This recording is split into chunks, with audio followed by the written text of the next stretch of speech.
साथियों नमस्कार। आज से हम पीसीएस मेंस स्पेशल क्लास चलाएंगे। वीडियो जो मुझे समझ में आता है, जो मेरी एक समझ है कि पीसीएस में किस तरह से आते हैं और जो छोटे छोटे टॉपिक होते हैं, खास करके जो 50 से 100 शब्दों के बीच में होते हैं, 150 शब्दों के बीच में होते हैं, ऐसे प्रश्नों के उत्तर कैसे लिखे जाते हैं और टॉपिक वाइज हम शुरू कर रहे हैं। तो आज हम लोगों का टॉपिक शुरू होने वाला है सामाजिक न्याय की अवधारणा।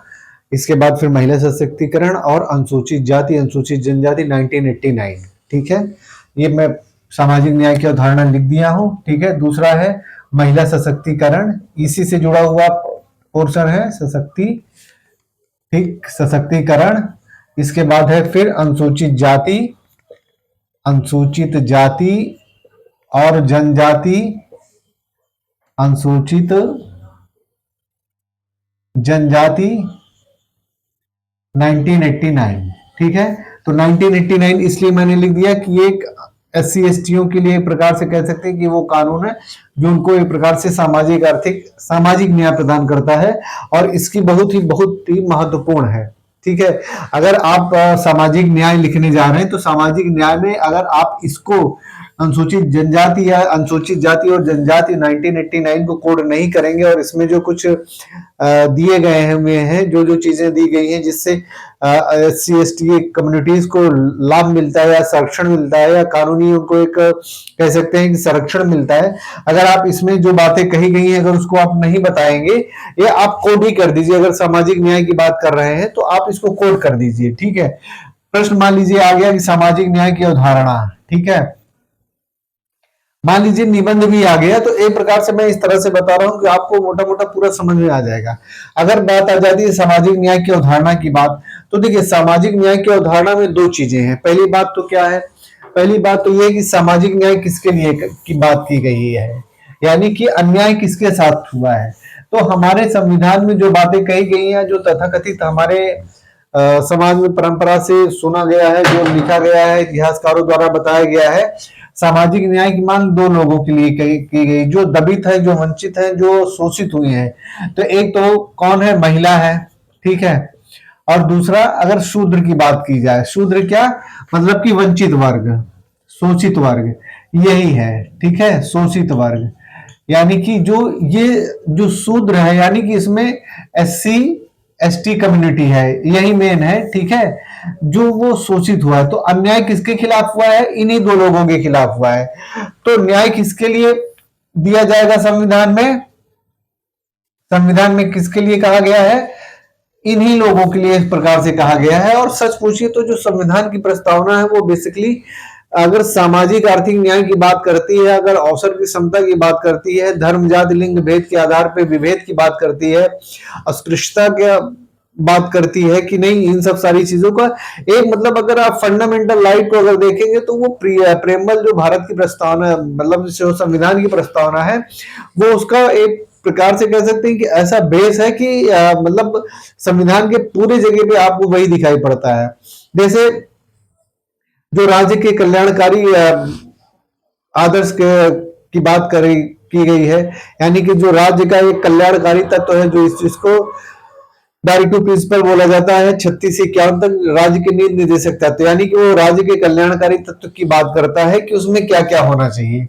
लेकिन अगर आप प्रस्तावना में देखते हैं सामाजिक न्याय को आप कहां से उठाते हैं, अगर सामाजिक न्याय को आप प्रस्तावना में देखें तो न्याय कितने प्रकार के लिए कहा गया है। ठीक है, सामाजिक न्याय की बात प्रस्तावना में की गई है, फिर राजनीतिक की बात की गई है, फिर आर्थिक की बात की गई है। ठीक है, बेसिकली अगर सामाजिक राजनीतिक आर्थिक या सामाजिक आर्थिक राजनीतिक, अगर आप समझाने के लिए मैं आपको बता रहा हूं कि इन तीनों को अगर देखा जाए तो ये जो अपर वर्ग है, एक जो अपर कास्ट है या जिसको कह सकते हैं कि जो शिक्षित है और जिसके साथ अन्याय नहीं हुआ है, यहाँ पे सामाजिक न्याय की बात किसके लिए कही गई है, यानी कि जिसके साथ अन्याय हुआ, उस अन्याय में कौन है, पहले तो महिला है, दूसरा शूद्र। शूद्र में मतलब मैंने इसलिए लिख दिया है कि बहुत जगह पे लिखा, चलो ठीक है इसको हटा देते हैं, कहने सुनने में ठीक नहीं लगता है। SC ST वर्ग या वंचित वर्ग, दलित वर्ग। ठीक है, तो कहने का ये मतलब है कि इन्हीं लोगों के खिलाफ अन्याय हुआ है। हमारे इतिहासकारों ने यही बताया है, हम पढ़ते हुए सुनते हुए यही आए हैं कि एक वर्ग ने दूसरे वर्ग के ऊपर अधिकार किया, अन्याय किया, दबाया गया है। तो बेसिकली अगर 1947 के बाद से जब हमारा संविधान बना तो संविधान की प्रस्तावना में क्या हो गया है, संविधान की प्रस्तावना में 3 प्रकार के न्याय की बात की गई है। सामाजिक न्याय की बात की गई, राजनीतिक न्याय, आर्थिक न्याय।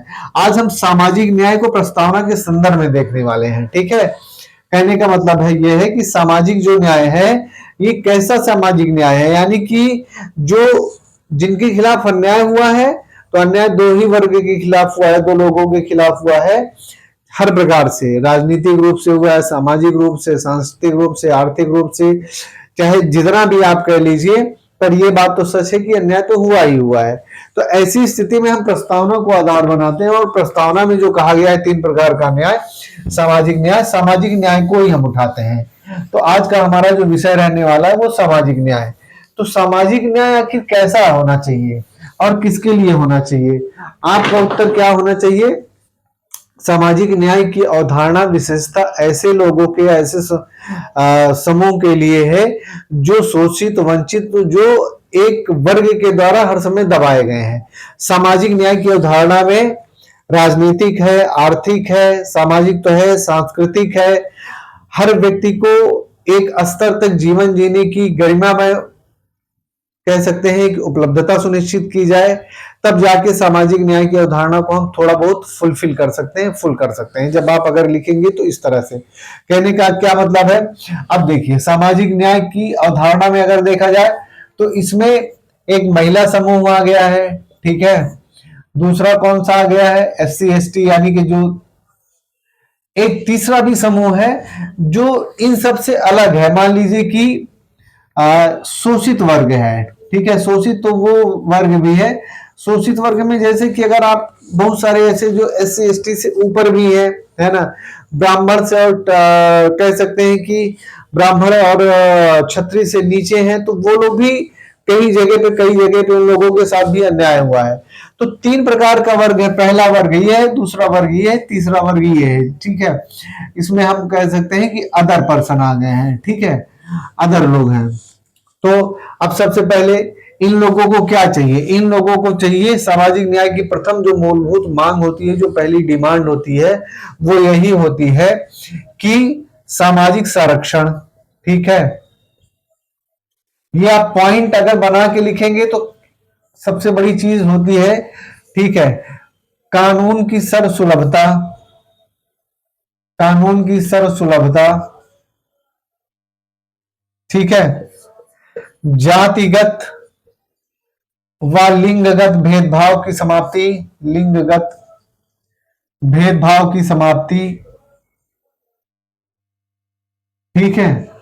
फिर क्या है? फिर है अवसर की समता, यानी कि अवसर की समता का मतलब है सभी के लिए अवसर समान हो, चाहे ये महिला हो चाहे कोई भी हो, ठीक है। पुरुष एक जो ऊपर बैठा हुआ है वो ये सब देख रहा है कि अच्छा इन लोगों के खिलाफ ये ऐसी चीजें हुई हैं। तो हम सामाजिक न्याय की जो अवधारणा है, जो मूल संकल्प है, उसमें क्या क्या चाहिए सामाजिक न्याय को, यानी कि लाने के लिए, समाज में सभी को बराबर लाने के लिए, हाँ, ठीक है। ये हो गया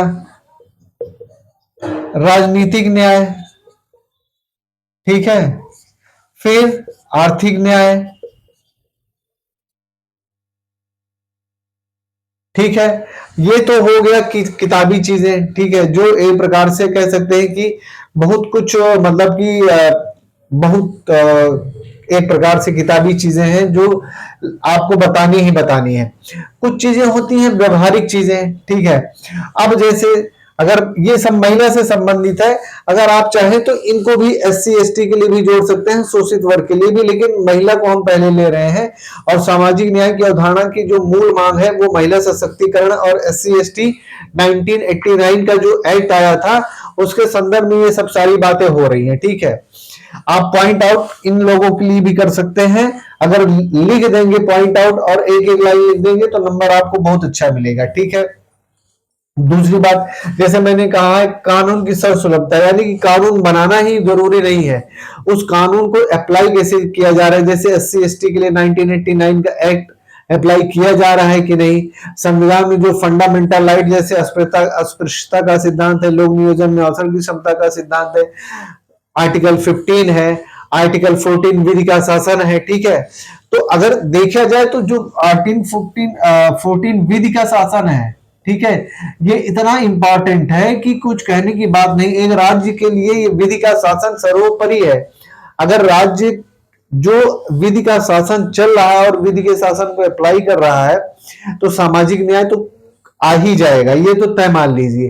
तो आप अगर इन सब चीजों को कोड कर देंगे अपने उत्तर के लिखते समय तो बहुत ही ज्यादा। और थोड़े थोड़े अगर आपको मान लीजिए कि अगर जैसे हाल फिलहाल में एनसीआरबी के जो डेटा है, ठीक है, एनसीआरबी के डेटा है, ठीक है, सरकारी जो डेटा आते हैं, जो महिला आयोग के डेटा हैं, ठीक है, कहां से आप डेटा ले सकते हैं, महिला आयोग से ले सकते हैं डेटा, ठीक है।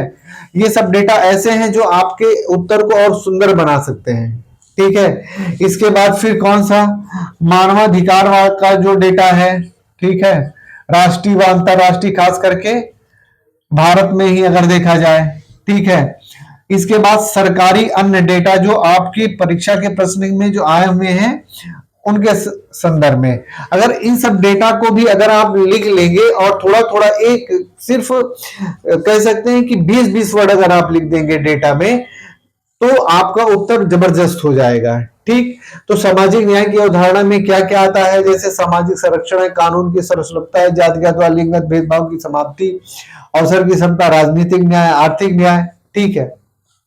ये सब सारी चीजें हो गई। सरकार के द्वारा जो कानून बनाए गए हैं महिला सशक्तिकरण को, खास करके दहेज 1955 वाला जो एक्ट है, ठीक है, इस तरह से दहेज विरोधी एक्ट है।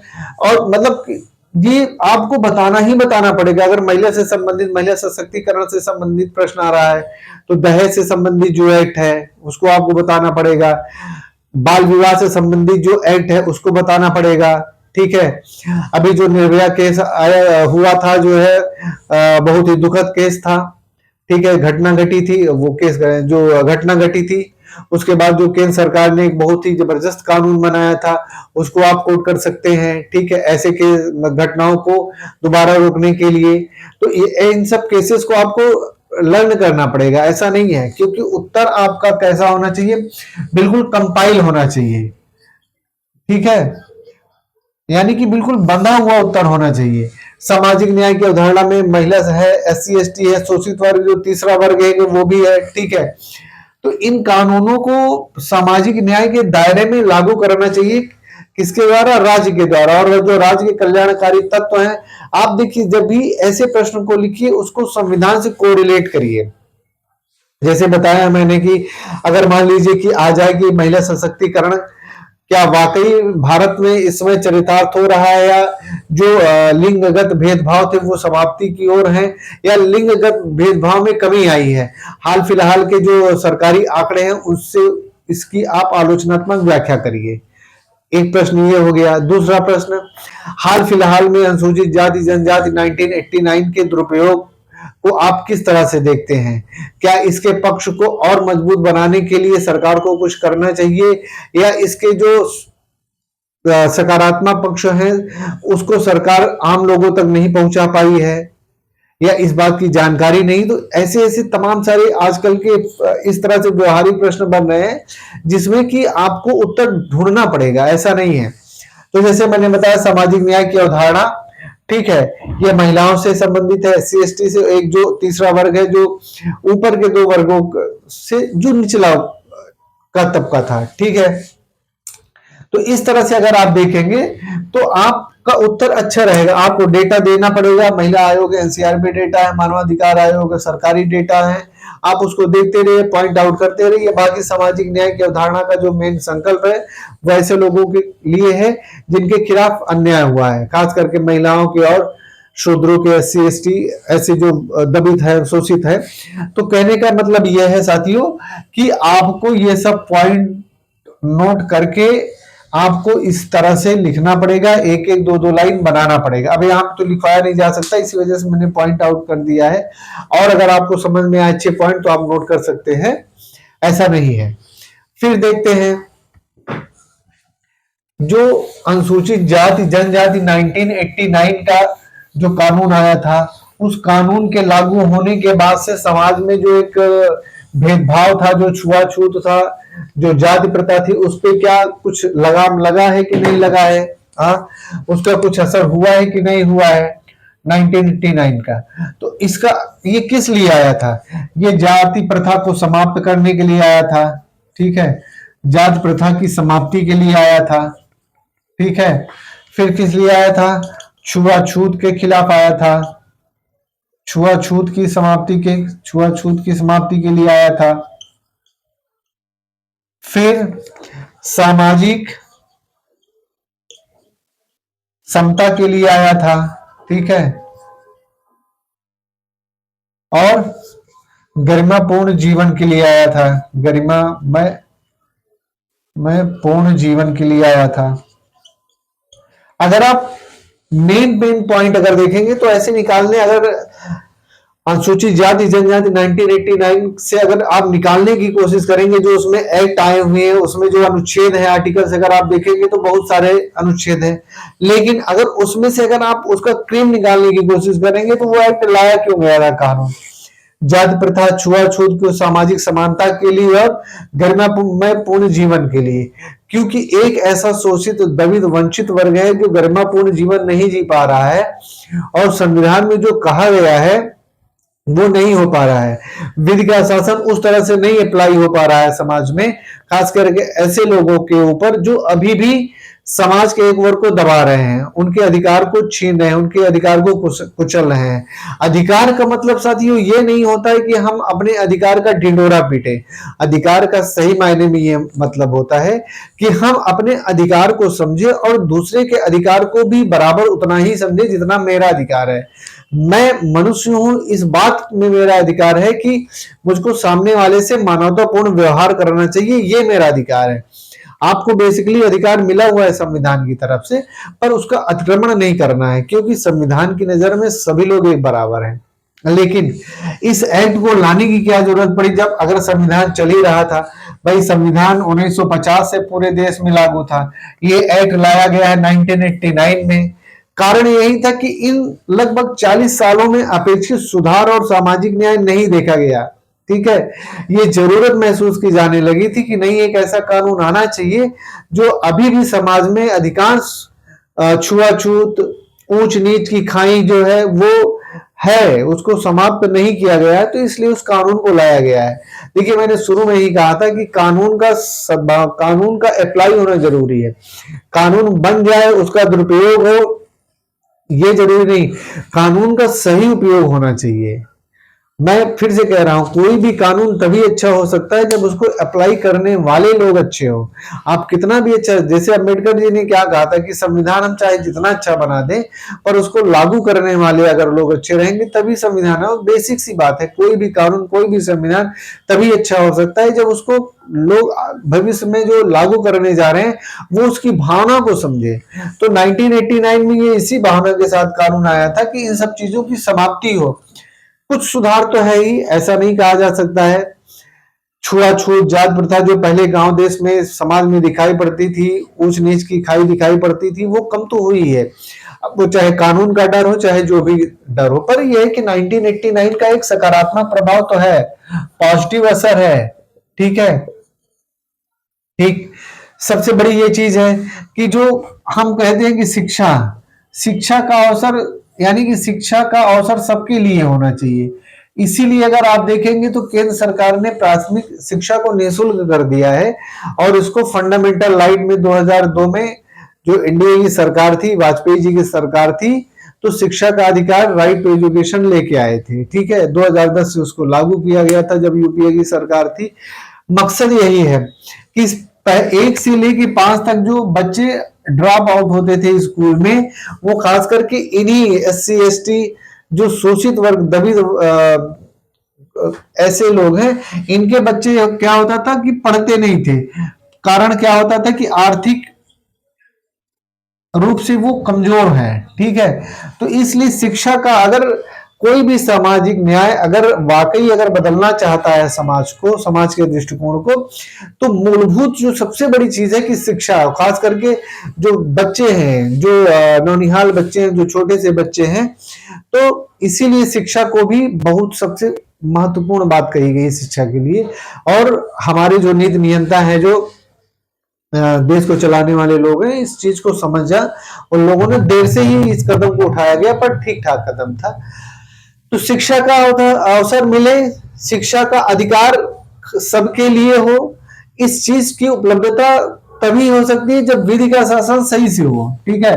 और जो सरकार है वो अपने मूल भावना को समझे, और सरकार के साथ साथ में उसका वो जो डिलीवरी है, यानी कि जो अप्लाई है, सरकार बताए, कानून के बारे में बताए, सकारात्मक बातें बताए, ये नहीं कि कानून का डर लागू कर दे। कानून का डर लागू होने से क्या होता है, समाज में एक आंतरिक विद्रोह पनपता है। कानून लागू हो सिर्फ डर के सहारे, ऐसा नहीं होना चाहिए। कानून की जो मूल भावना है उसकी बात को बताया जाना चाहिए कि ये कानून आया हुआ है। तो 1989 का पॉजिटिव असर तो है ही, ऐसा नहीं है, यह नहीं कहा जा सकता है, पॉजिटिव असर है। और खास करके राइट टू एजुकेशन जब आया है, अब तो सरकारें 2 कदम और भी आगे बढ़ गई हैं। प्राइवेट स्कूलों में भी ऐसे खास करके शोषित लोगों के लिए पहले से ही कोटा फिक्स कर दे रही कि नहीं, इनके बच्चों का एडमिशन होगा ही होगा, जो वंचित वर्ग हैं। इस पे फिल्म भी आई थी, इंग्लिश मीडियम हिंदी मीडियम कुछ ऐसे ही करके थी, आप देखिए। तो कहने का मतलब ये है कि सरकार अपनी तरफ से कोशिशें कर रही है। पर यह भी सच है कि सामाजिक असमानता इतना ज्यादा था कि उसको पाटना, और बहुत तेज गति से अगर पाटा जाए तो आने वालों में 20 से 25 साल लग सकते हैं। अगर आज जिस स्पीड से सरकारें काम कर रही हैं और जिस तरीके से असमानता को खत्म करने पे सरकारें कह सकते हैं कि कृत संकल्पित है, उसको बहुत तेजी से अगर किया जाए तो अगले 20 से 25 सालों में चीजें बेहतर हो जाएंगी। लेकिन अभी बहुत काम करना बाकी है साथियों, ऐसा नहीं है, बहुत कुछ हो रहा है पर बहुत काम बाकी भी है, ठीक है। तो आपको ये सब सारी चीजें बतानी पड़ेगी। SC/ST 1989, शोषित वर्ग जो है, शिक्षा का अधिकार, तो ये एक मोटा मोटा एक कह सकते हैं कि खाका है आपके उत्तर का, आपके उत्तर की जो व्यवहारिकता है उसको समझने का, आप क्या क्या उसमें डाल सकते हैं, क्या क्या लिख सकते हैं, ये सब सारी चीजें। क्लास आपको कैसे लगी? नेक्स्ट वीडियो में हम कुछ 3-4 पॉइंट के साथ में छोटे छोटे और आएंगे। बातें करने के लिए इसमें बहुत सारी चीजें हैं, पर जो महत्वपूर्ण बातें हैं उन्हीं को हमने किया है। ठीक है साथियों, नमस्कार।